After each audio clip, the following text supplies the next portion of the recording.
अंग्रेजों के कालखंड में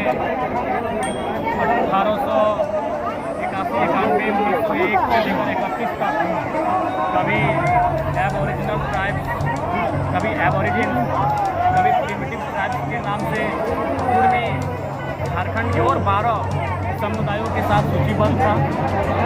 CNT जब कानून बना उस समय भी उन्हीं 12 समुदाय के साथ उन्हीं को CNT में शामिल किया गया।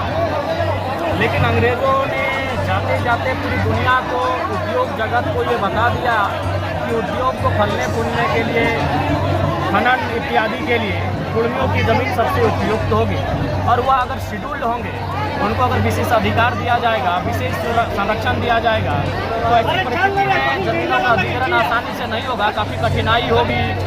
तो इसलिए उन्होंने बड़ी चालाकी के साथ, बड़ी साजिश के साथ स्वतंत्र भारत में गणतंत्र की स्थापना के लिए कुछ ही दिनों बाद कुर्मियों को बिना किसी कारण बताए सूची से, लिस्ट से बाहर कर दिया।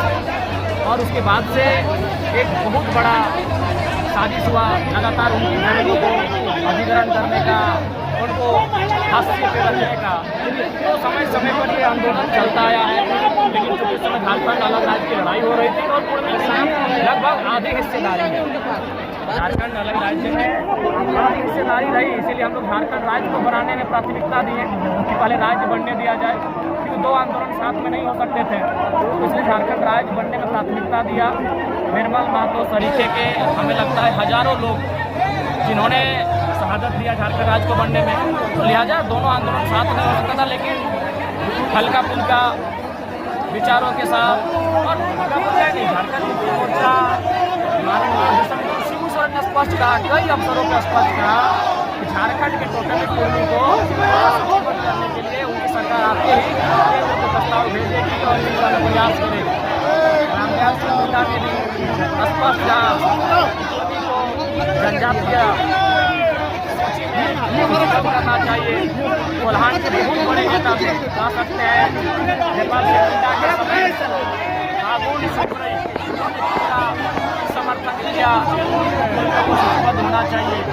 तो ऐसे अनगिनत अवसर रहे जब हम लोग आंदोलन भी किए हैं, हमारे आंदोलन को समर्थन भी मिला है और आश्वासन भी मिला है। लेकिन केवल वो आश्वासन ही बन के रहा और इन 75 सालों में आज हमारी स्थिति है वो इस कगार पे अपने अस्तित्व से विहीन हो जाएंगे, अपनी अस्मिता, अपनी पहचान को हम लोग खो देंगे। इसलिए पूरा हम लोग एकजुट होकर समाज के बैनर तले, किसी राजनेता के बैनर तले नहीं, किसी चेहरे के बैनर तले, समाज के बैनर आंदोलन चलेगा। जब तक हमारे मांगों को स्वीकार नहीं किया जाता है, हमारे अस्तित्व की रक्षा के लिए हमें सूचीबद्ध नहीं किया जाता है, ये आंदोलन चलेगा।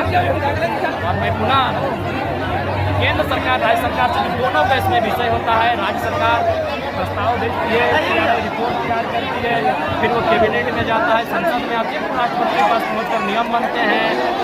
तो इस लिहाज से राज्य और केंद्र सरकार दोनों से आग्रह होगा कि हट धर्मिता को त्यागे।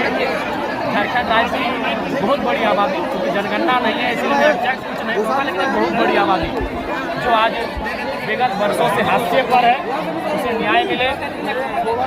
भाई सरकार से धन्यवाद।